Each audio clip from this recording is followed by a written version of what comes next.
plática ¿no? Ante todo, debemos nosotros reconsiderar y estudiar incansablemente todo ese temario relacionado con la piedra filosofal.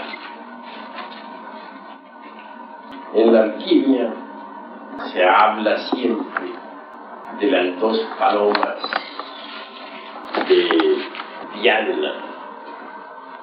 Se dice que ellas siempre reciben los abrazos de Venus, y esto es algo de gran valor. Muy notorio es que después de los 7 días de purificación, María y José presentan al niño en el templo, llevando como presente 2 palomas o 2 pichones de palomas, símbolo alquímico extraordinario, maravilloso. Ese doble mercurio tiene precisamente por símbolo a las 2 aves. Y en alquimia se habla, por ejemplo, en varios textos, de la leche de gallina, algo que parecería absurdo, pero lo encontramos en muchos textos de los alquimistas medievales. Dicen que echando la yema, un vaso de leche, que tenemos la leche de gallina. La leche, todos los textos alquimistas se sorprenden muchísimo cuando encuentra uno datos como aquel de la leche de los pájaros, el misterio ornitológico que nos deja que pensar. Indubitablemente, estas 2 palomas de Diana, tramadas por Venus, lo explican todo. Se trata simplemente de los 2 mercurios tan necesarios para elaborar la piedra filosofal. Vean ustedes, vuelvo a hacer hincapié en esta cuestión de que José y María presentan al niño en el templo y a los 7 días de purificación, llevando, repito, como presente 2 palomas. Pero ese niño en sí mismo es la piedra filosofal. Eso es obvio. En cuanto a José y María, pues representan al Padre que está en secreto y a la Divina Madre que lo diga. Entonces los 2 mercurios están constituidos por los 2 polos de la vida, el polo masculino y el polo femenino, el eterno masculino y el eterno femenino, el Padre que está en secreto y la Divina Madre. Y en el terreno meramente concreto, pues el hombre y la mujer, eso es obvio, pues todo tiene que tener una representación, un exponente concreto, un físico. Tan necesarios los 2 polos para poder elaborar la piedra filosofal. Un solo polo no podría elaborarla. Quiero decir que con un solo mercurio no podría ser elaborada la piedra. Se necesita de los 2 mercurios, el masculino y el femenino. Ahora comprenderán ustedes por qué en el templo de la serpiente, es decir, en el templo de Quetzalcóatl, en Teotihuacán, encontramos nosotros un pozo al entrar y otro pozo al salir, como para hablarnos de los 2 mercurios. Y esto resulta bastante interesante. Quienes piensen que se puede elaborar la piedra filosofal con un solo mercurio, contradicen al Evangelio cristiano.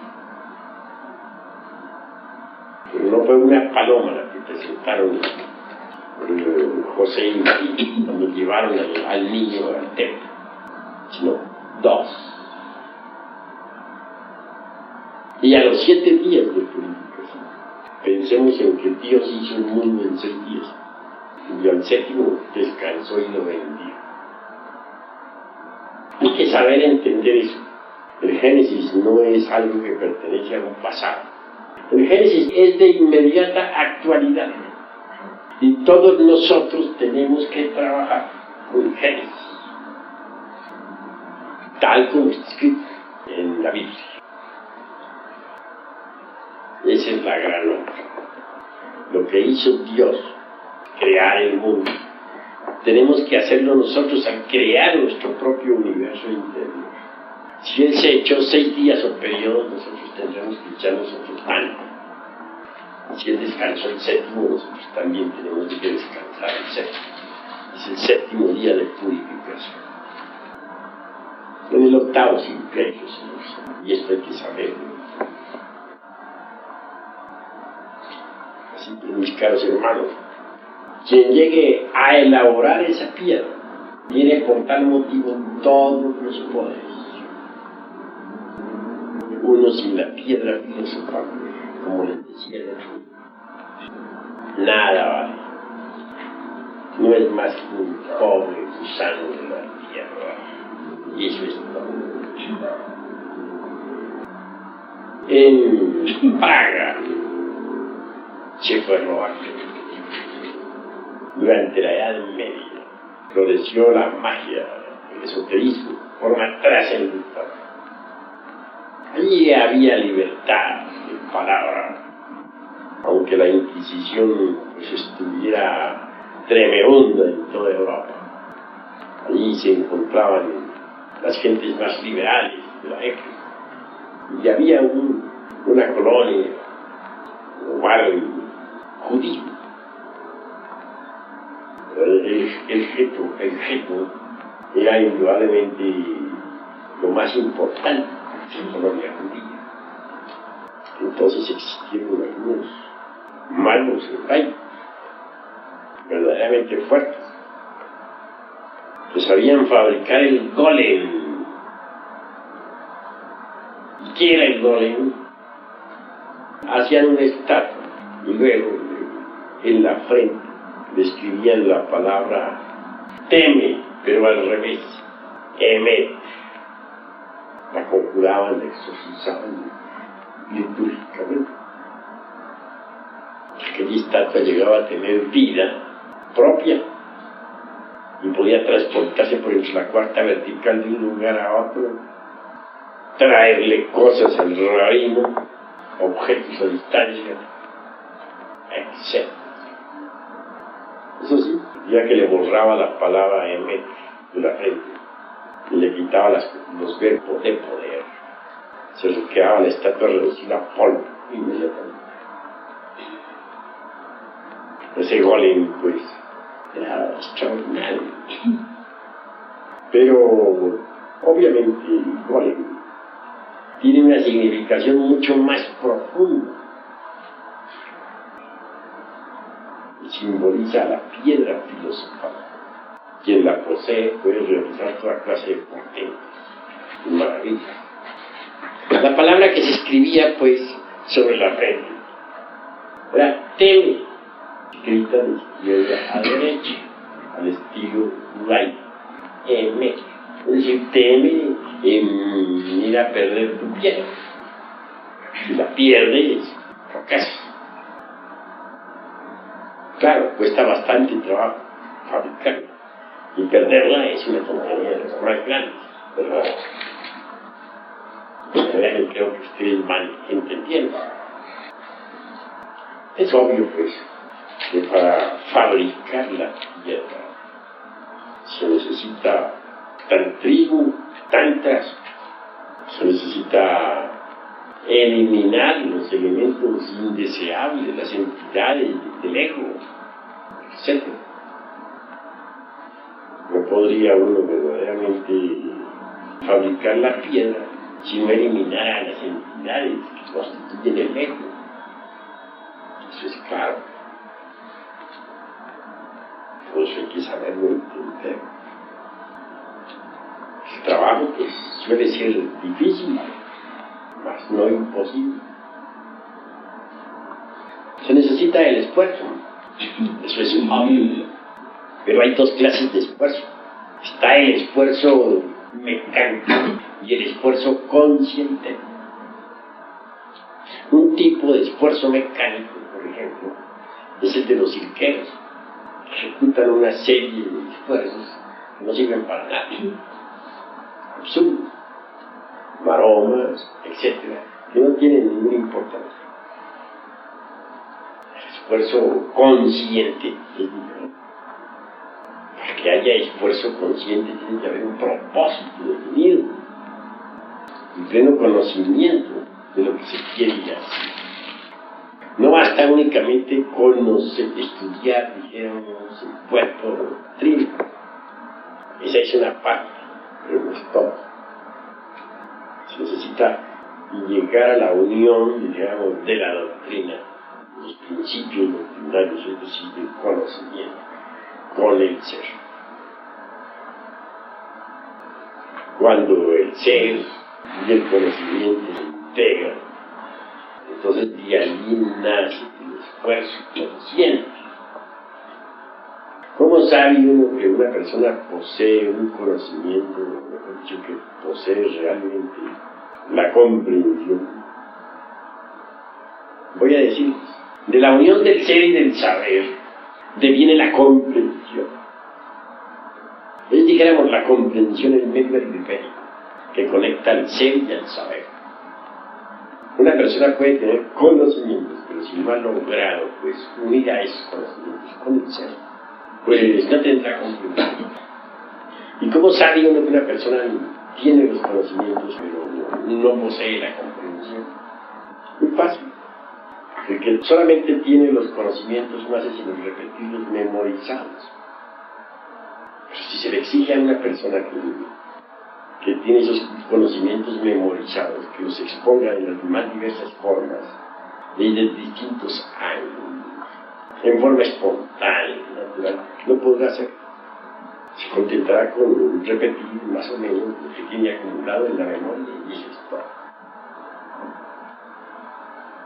Pero quien posee la comprensión puede hablar sobre cualquier parte de la doctrina en forma consciente y explicarla desde los más diversos ángulos. ¿Por qué? Porque tiene la comprensión, porque ha llegado a la comprensión. Y esta comprensión resulta, como ya les dije, de la unión del ser y del saber. Eso es claro. Así pues hay necesidad de unir el conocimiento de esto, lo que uno aprende, unirlo con el ser. Pero ¿cómo se podría llegar a esa unión? Mediante la fuerza del anhelo, mediante la aspiración. Solo así se podría unir al ser y al saber. Cuando uno es comprensivo, cuando uno comprende la enseñanza, pues puede trabajar verdaderamente en forma consciente, hacer esfuerzos conscientes para llegar a fabricar la piedra filosofal. Eso es obvio. Los esfuerzos mecánicos no sirven para nada. Se ha dicho, por ejemplo, que diariamente tenemos que eliminar el mercurio seco y la sal roja. Eso es obvio. ¿Cuál es ese mercurio seco? Ya dijimos, los elementos inhumanos que cargamos dentro. Y la sal roja, ya dijimos, que es ese azufre acidificado, o fuego, dijéramos, del cundartiguador. Todo eso hay que eliminar. Pero los trabajos deben hacerse de forma consciente. Los esfuerzos deben ser conscientes. No se deben hacer esfuerzos cuando no es necesario. O no se deben hacer esfuerzos en largo o cual sentido, más allá de lo necesario. Cuando los esfuerzos se tornan mecánicos, ya no sirven. Y eso es algo que no debemos nunca olvidar. Podría objetársenos, por ejemplo, que no hay necesidad o que por qué insistimos nosotros demasiado en la cuestión pues, relacionada con la transmutación sexual. Pues hay una base más que seria para insistir en eso. Pensemos en que el sagrado sol absoluto, por ejemplo, se disolvería si no hubiera creado el universo. Fue necesario que el Logos creara el universo para que el sagrado sol absoluto se sustituyera.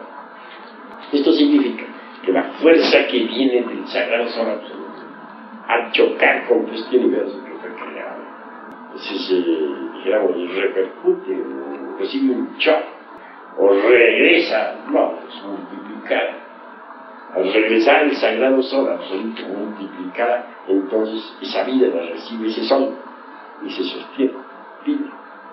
Pero si no fuera por ese shock, pues no podría vivir el sagrado sol absoluto, se disolvería. Ya estaba para disolverse durante la noche profunda del gran Pralaya. Fue entonces necesario que el Eterno Padre Cósmico Mundo creara este universo. Así fue como amaneció el Mahabharata, es decir, el día cósmico. Las fuerzas del sol del sagrado sol chocan contra los mundos y al rebotar, al chocar, digamos, rebotan y reascienden, vuelven al sagrado sol y claro, lo sostienen. Así se evitó que la morada del uniexistente y del omnimisericordioso eterno Padre Cósmico, que es el sagrado sol absoluto, se disolviera. Pero ese choque de fuerzas existe en todo lo creado, absolutamente todo. La energía creadora del tercer logo desciende a través de los 7 centros magnéticos del universo para tomar forma, digamos, en nuestras glándulas sexuales. Obviamente no podría quedar cortado el circuito, o continúa circulando hacia la generación meramente animal, o entonces nos veremos obligados a imitar al sagrado sol absoluto mediante un shock, transmutar esa fuerza y regresarla hacia adentro y hacia arriba. Si no hacemos ni la uno ni la otra, sino que simplemente retenemos el potencial sexual en nuestras glándulas, el resultado será que las secreciones sexuales de la mujer o el esperma sagrado del hombre involucionan, degeneran. ¿Cómo se sabe que ha involucionado y degenerado ese esperma? Lo vemos en ciertos monjes medievales. Algunos demasiado gordos, obesos, llenos de grasa, otros terriblemente flacos, llenos de granos. En cuanto a las características psicológicas de dichos monjes, son ya demasiado grosos. Externamente, fanatismo extremo.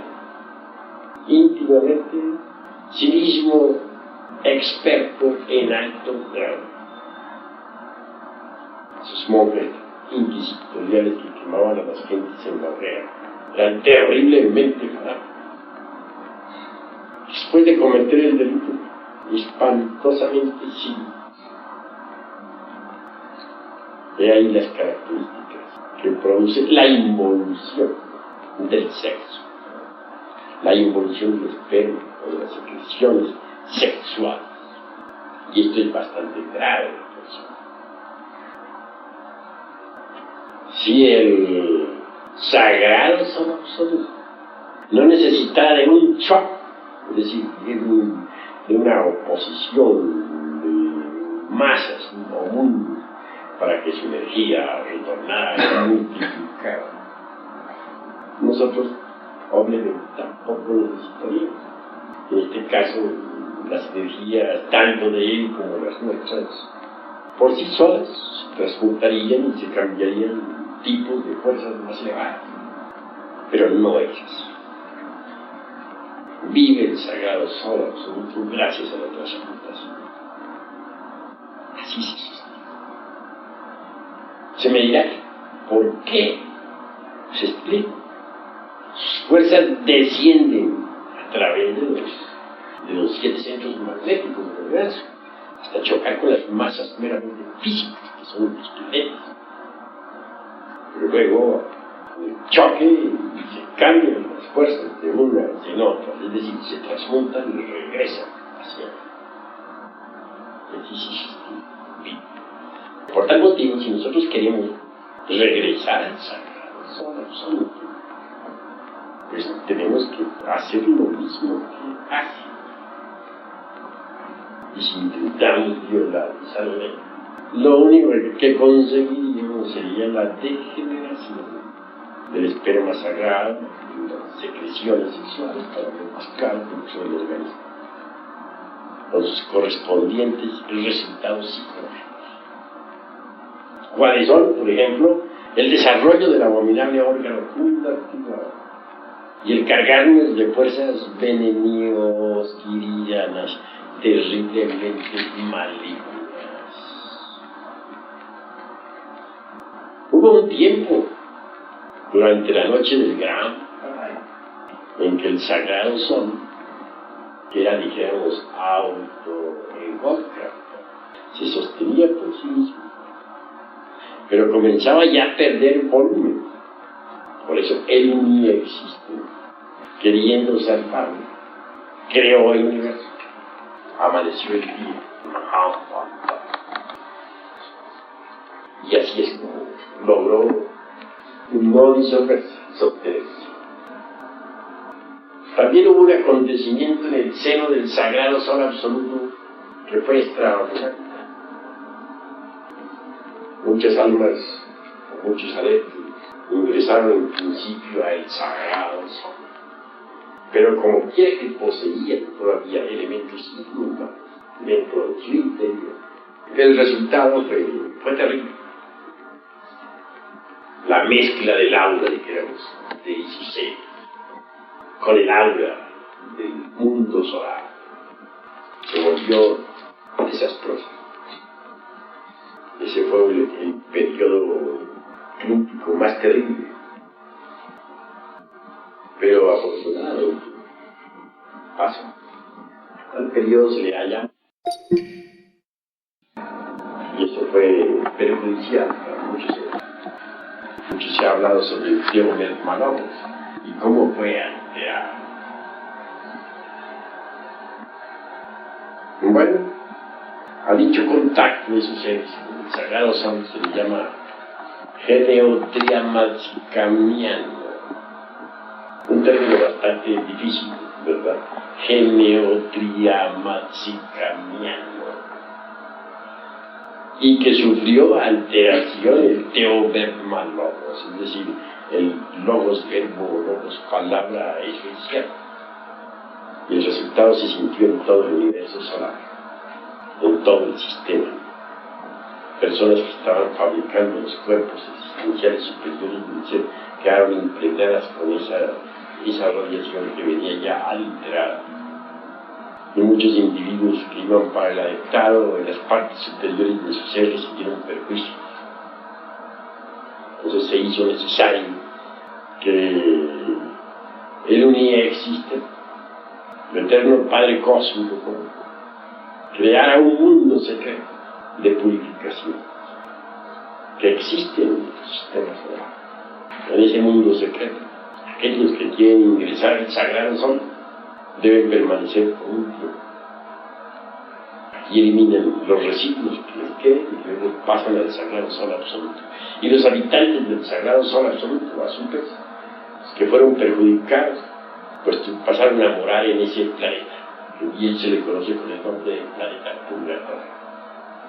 Bien, todo esto ya habíamos hablado con ustedes a grosso modo, y hoy lo repito, con un solo propósito: hacerles ver que solo mediante la transmutación se puede crear la piedra filosofal, y que al transmutar imitamos nosotros al sagrado sol absoluto. actuamos a tono común. Porque así es como él vive y se sostiene. Ahora, no bastaría solamente la transmutación. Esto tiene que ir acompañado de la eliminación de los elementos indeseables que cargamos dentro. Se necesita del esfuerzo para poder eliminar tales elementos indeseables, pero del esfuerzo, no, o sea, del esfuerzo consciente, no del esfuerzo mecánico que para nada sirve. Se necesita que trabaje el centro emocional para poder lograr hacer algo útil. Porque la sola mente, el solo frío intelecto que viene a trabajar, no hace nada. En todo caso, no debemos ignorar que en el mundo hay tres tipos de fuerzas. Las unas las denominaríamos influencias A. Son todos esos prejuicios de la humanidad, todas esas leyes, todos esos negocios, todo eso que se llama familia, medio ambiente, etc. Las influencias B son diferentes, están formadas por las corrientes de tipo esotérico, ocultista, o por lo menos pseudo-esotérico o pseudo-ocultista, etc. Y existen las influencias C, están formadas o pertenecen a algo completamente distinto a la humanidad mecánica. Las influencias C parten directamente de la humanidad consciente o de la humanidad divina, que aquellos que ya lograron la autorrealización. Es claro que ese tipo de influencia C no podría ser asequible a nosotros si no se convirtiera en influencias de tipo B. Porque estoy seguro que ustedes no entenderían verdaderamente a un grupo de adeptos resurrectos. Si ustedes llegaran a una sala donde se encuentra un grupo de adeptos resurrectos platicando, sencillamente no los entenderían. O más, si ustedes tocaran vivir con un grupo de adeptos resurrectos en un monasterio, pues francamente jamás los entendería. Su manera de ser de ellos, su modo de actuar, etc., es tan distinto entre ustedes. La forma de conocimiento es tan diferente. Y por ejemplo, yo tengo que estarles explicando a ustedes lo que es los dos mercurios con detalle. Ya en que no hay explicaciones. Se entendió con una mirada o con una palabra, y si no se entendió, se amoló. Ahí no hay explicaciones. Se dijo tal o cual cosa en un lenguaje que ustedes, quién sabe ni entienden. Ellos no se van a poner en el trabajo de tener que explicar, porque estamos hablando de un grupo de adeptos resurrectos que ustedes tocará vivir como un ejemplo entre ellos. Sencillamente no los entendería. De ellos parten las influencias que podemos denominar influencias C. Para que la humanidad pueda entenderlas, tienen que convertirse en influencias B. Cuando uno entonces entiende que no solamente existen las influencias A, es decir, las costumbres, leyes, negocios, preocupaciones de este mundo, con familia, etcétera, etcétera. Cuando uno comprende que además existen las influencias B, y que las encuentra en libros, en literatura, en historia, cuando a través de diversas informaciones sabe uno que hay una humanidad divina, de donde salen las influencias C. Entonces uno siente por primera vez una emoción muy especial, una emoción muy íntima, que le hace pensar o sencillamente en trabajar sobre sí mismo para lograr la liberación, para tener la dicha de ingresar algún día entre el grupo de la humanidad divina. Surge en uno esa emoción, entonces el trabajo se torna consciente. Así es como se trabaja conscientemente. De manera que se hace necesario que los hermanos pongan emoción en el trabajo. No se trata del trabajo meramente intelectivo o mecánico, porque para nada. Todo el trabajo se hace con la emoción. Tiene que haber emoción. Tiene que haber anhelo. Tiene que haber aspiración. La fuerza de la voluntad para el trabajo, ¿de dónde va a salir? Tiene que salir del centro emocional. Del centro intelectual no puede salir la fuerza para el trabajo. Si analizamos el centro intelectual, tiene dos aspectos, el positivo y el negativo, y así tiene que ser. Pues no podría existir el proceso comparativo de la elección, el proceso analítico, la confrontación, no. Si no tuviera los polos positivo y negativo, sí, pues el centro intelectual tiene dos polos. Positivo es el sí, negativo es el no. Pero quien le da el verdadero valor al trabajo es entero. No es otro que el centro emocional. Es el que valoriza el trabajo. Y de tal centro sale la voluntad posible, que le permite a uno hacer el trabajo. No la voluntad mecánica, que para nada sirve, sino la voluntad del ser. La voluntad consciente, que es lo que cuenta. Solo con ese tipo de voluntad puede uno perseverar en el trabajo hasta triunfar. Así pues, transmutar es una parte y eliminar es otra parte. Eliminar el mercurio cero de la alquimia, es decir, los diversos yoes o agregados psíquicos que en su conjunto constituyen el mí, el sí mismo. Pero para eliminar esos agregados, se necesita que haya esfuerzo consciente, no simple esfuerzo mecánico. Tiene que trabajar el centro emocional, no el intelectual. A medida que los hermanos se vayan informando sobre la técnica del trabajo, irán trabajando en forma más eficiente. Eso es claro. Pero no bastaría solamente informarse sobre la técnica del trabajo. Hay que trabajar. Porque una cosa es conocer el trabajo o interesarse por el trabajo. Y otra cosa es trabajar.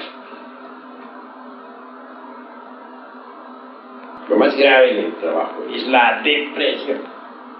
Cuando surge la depresión, pues queda el trabajo suspendido. Y si la dejamos tomar fuerza, pues ella continuará indefinidamente. En la depresión, los 5 centros de la máquina, dijéramos, se hunden entre el agua y ya no funciona. Entonces viene el fracaso. Pero uno puede salir de la depresión. ¿Cómo? Mediante el recuerdo de sí mismo. Muchos dirán que siempre se acuerdan de sí mismo. Eso es falso. ¿Podría un individuo vivir 20 años encerrado en un cuarto sin salir para nada a la calle y sin embargo no se ha acordado de sí mismo ni un solo segundo? Siempre ha estado fuera de casa. ¿Qué es lo que se llama entonces acordarse de sí mismo? Pues sencillamente agotar el proceso del pensar, aunque sea por un instante. Agotar toda la corriente de deseos, emociones, pensamientos, sensaciones, aunque sea por unos cuantos minutos. En ese instante se acordaba de sí mismo. Ha venido a darse cuenta que él no es el pensamiento, ni los deseos, ni las emociones, ni las pasiones. Está más allá de eso, el ser. Pero son raros los que siquiera por un minuto suspendan la corriente de pensamiento, deseos, emociones, etc. Y hay que hacerlo diariamente, acordarse de sí mismo.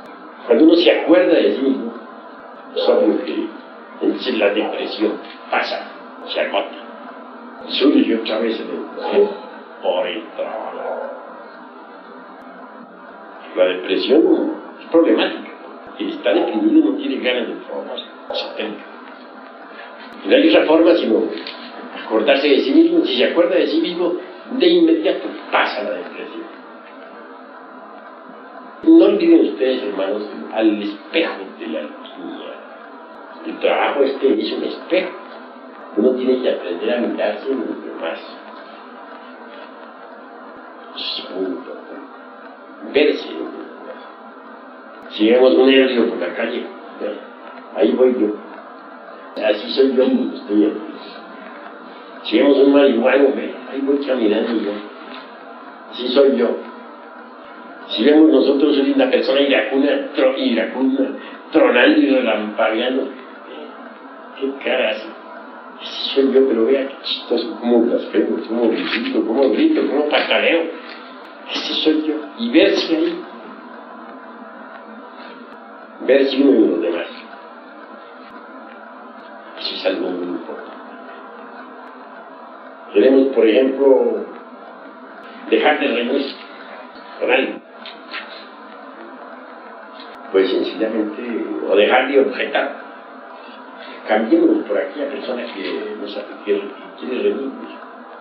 A través de la meditación, cambiemos nuestra personalidad por la de la persona que ya está reñiendo. Sintámonos ser esa persona. Y miremos a la nuestra, a la propia, como si fuera ajena. Sintámonos ser aquella que quiere pelearnos, aquella que es causa de nuestros molestias. Imitémosla en todas sus modalidades, gestos y palabras, formas y maneras de ser. Sintándonos pues, en meditación, identificándonos con ella, con esa persona. Si lo logramos, desaparecerá de hecho el deseo de reunir. De hecho, veremos entonces a nuestra persona como algo extraño y comprenderemos a la otra persona porque nos hemos identificado con la otra persona. Al comprenderlo, pues todo va a pasar. Se acaba el deseo de estar poniendo objeciones, de estar reñiendo. Tracémonos diariamente, por ejemplo, el deseo de poner objeciones, aunque sea 1 hora diaria. No es mucho trabajo, ¿verdad? Poder permanecer 1 hora diaria sin poner objeciones a nada, aunque nos estén insultando, aunque nos estén ironizando, que nos estén molestando. Más tarde podremos aumentar el tiempo a 2 o 3 horas y al fin nunca volveremos a poner objeciones a nada. Tendremos a vivir en paz. Esto es muy importante, hermanos. Se trata de cambiar. Que es doloroso, sí, no es posible obtener un cambio sin dolor. Es claro, cualquier cambio de verdad íntimo tiene que producirse a base de dolor. Sin dolor no se hace posible los cambios. ¿Cómo? Sí, pues cuando se dice que hay que, en masonería, por ejemplo, que hay que labrar la piedra bruta hasta convertirla en la piedra cúbica perfecta. Se trata de que hay que elaborar la piedra filosofal. Y en masonería se confunde eso simplemente con la moral. Y realmente se trata de eliminar los elementos inhumanos, por una parte, y transmutar por la otra. Y así se consigue la elaboración de la gran piedra. Es lo que muchos hermanos no han entendido. Se anhelan muchas cosas. Por ejemplo, la transferencia de la conciencia. Muy bonito eso, muy bonito eso. Poder transferir la conciencia a cualquier rincón del universo. Y sabemos que mediante el fuego serpentino es posible hacer salir la conciencia, por ejemplo, por Brahmarandra. Esta parte situada aquí donde está, digamos, la fontanera frontal de los recién nacidos, proyectar la conciencia, transferirla a otra persona y entonces quedamos conviviendo, dijéramos, identificados con otra persona o a cualquier otro remoto lugar del universo para ver, oír y experimentar las maravillas del infinito, etcétera, etcétera. Pero ¿cómo podríamos transferir conciencia? Hacer la transferencia de la conciencia si todavía no hemos eliminado los elementos indeseables que cargamos dentro del mercurio seco, como se dice en la alquimia. Podemos llegar a una iluminación verdadera, pero primero hay que morir para poder ser. Solo con la muerte adviene lo nuevo. Así pues, se necesita el esfuerzo consciente del trabajo, la constancia, hasta triunfar. Pero, como les digo, hermano, no basta que ustedes reciban la información. Esta información, este conocimiento debe unirlo al ser. Y solo pueden unirlo al ser mediante la ley. De la unión del conocimiento y del ser deviene la comprensión. Cuando uno ha logrado la comprensión, trabaja conscientemente, solo sí. Y bien, ahora vamos a guardar preguntas, a ver, los hermanos querían preguntar. Maestro, desde luego que desde el punto de vista trascendental, digo, es maravilloso, pero en la vida práctica, cuando se tratan asuntos totalmente de orden administrativo, ponemos por caso, claro, uno tiene que vivir también con los pies puestos en la tierra, ¿no? Entonces, en una entorno de una mesa deliberante, creo que uno tiene que exponer los puntos en los que no esté de acuerdo con alguno de los exponentes. Incluso si muchas veces se necesita no solo exponer una sola vez, en aras de una gran causa, siempre en aras de una gran causa, se tiene que exponer para aclarar una idea, muchas veces, en ocasiones, un concepto. Digo, en ese caso, me imagino que no es el error, precisamente, cuando se trata de aclarar una idea que está incluso sujeta a la consideración de una mesa deliberante. Bueno, en todo caso voy a decir, yo he visto deliberantes de cierta clase que me han dejado pensando.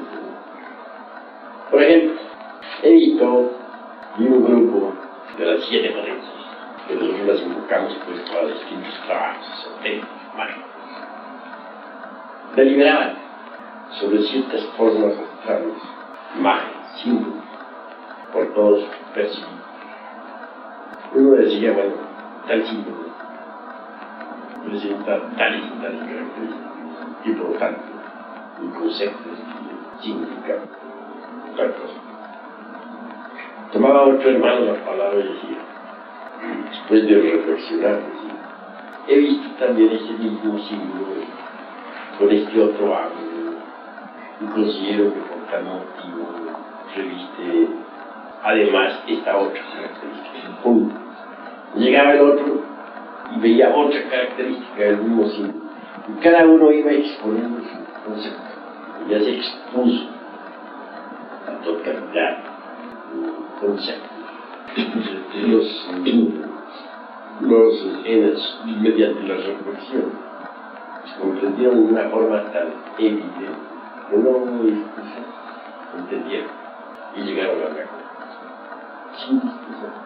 He visto también a los maestros, por ejemplo, en el templo de la Bahía Blanca, discutiendo, o no discutiendo porque sería absurdo imposible, sino dijéramos platicando, estudiando todos los misterios de la guerra. Cada uno va dando su concepto reflexivo. No dan un concepto sin haber reflexión. No hay discusión. Ahora bien, considero que en una mesa pues de debates, como se dice, que cada uno diera su concepto reflexivo. Termina que yo cada uno, después de que cada uno dio su concepto y ya lo dio.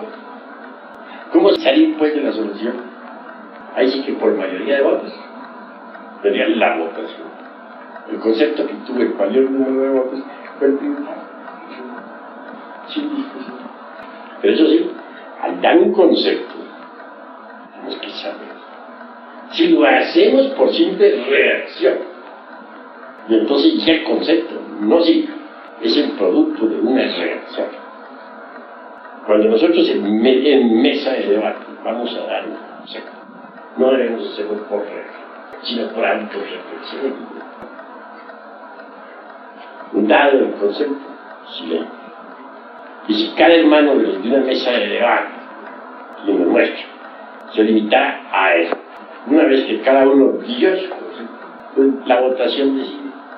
El mayor número de votos pues, es el definitivo.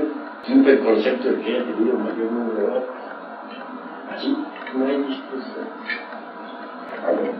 Si yo le expusiera en estos momentos mi concepto, ¿sería una reacción o sería una reflexión? Porque conozco otro procedimiento,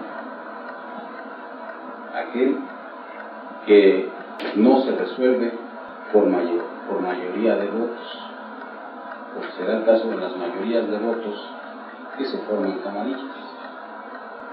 El otro sistema es el acuerdo unánime mediante la solución de los problemas, la eliminación de los problemas. Y es evidente que cuando uno, claro, el ejemplo que habéis puesto, maestro, es entre 7 potencias, entre maestros, y no entre 6, por principio de cálculo. Entonces cabe la posibilidad de que uno de los conceptuantes esté redondamente equivocado. Entonces, creo que sí procede aclarar una idea. Porque uno mismo puede ser el equivocado. Y entonces, otro será que nos aclare el concepto. No es así.